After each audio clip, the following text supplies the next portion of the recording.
নমস্কার, আমি পরেশ কুমার শাস্ত্রী। আজকে একটা ছোট্ট হস্তরেখা নিয়ে এসেছি। সেটা হচ্ছে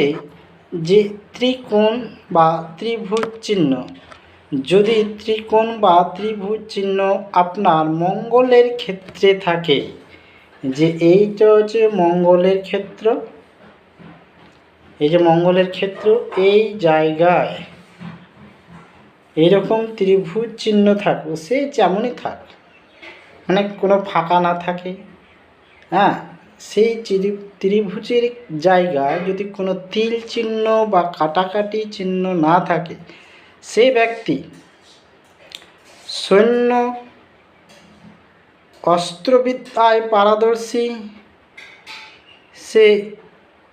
প্রচুর ক্ষমতাশালী,